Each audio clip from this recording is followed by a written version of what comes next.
একটা গ্রামে একজন মানুষ থাকত। সে ছিল খুবই শান্ত স্বভাবের আর সাধারণ জীবনের জন্য পরিচিত। তার একটা ছেলে ছিল আর দুজনে মিলে একটা ঘোড়ার সঙ্গে জীবন কাটাত। ঘোড়াটা তাদের কাছে সবচেয়ে দামি সম্পদ ছিল, কারণ সেটা দিয়ে তারা চাষবাস ও ভ্রমণ করত।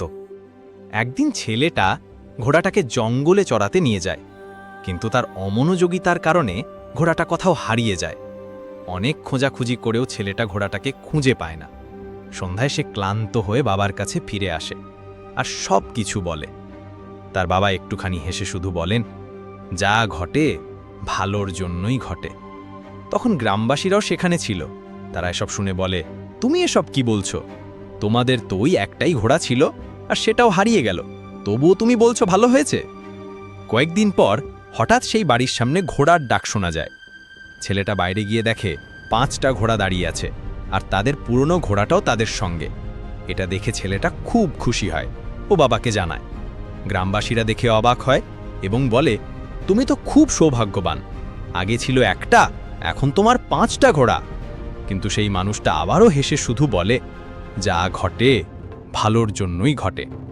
কয়েকদিন পর ছেলেটা নতুন ঘোড়াগুলোকে প্রশিক্ষণ দিতে গিয়ে একটাতে চড়ে পড়ে যায় এবং তার পা ভেঙে যায়।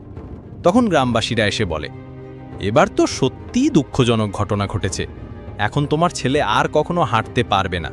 কিন্তু মানুষটা তখনও হেসে বলে, যা ঘটে ভালোর জন্যই ঘটে। আরও কিছুদিন পর গ্রামের ওপর অন্য এক রাজা আক্রমণ করে। সৈন্য কম থাকায় রাজা গ্রাম থেকে সব যুবকদের যুদ্ধ করতে ডাকে, কিন্তু ছেলেটার পা ভাঙা থাকায় তাকে নেওয়া হয় না।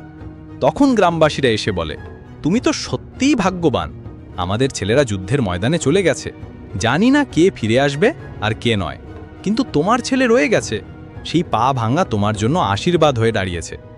এই শুনে সেই মানুষটা আবারও হেসে বলে, যা ঘটে ভালোর জন্যই ঘটে। বন্ধুরা, এই গল্পটা অনেক পুরনো, কিন্তু নতুন প্রজন্মের কাছে এটা পৌঁছানো খুব দরকার।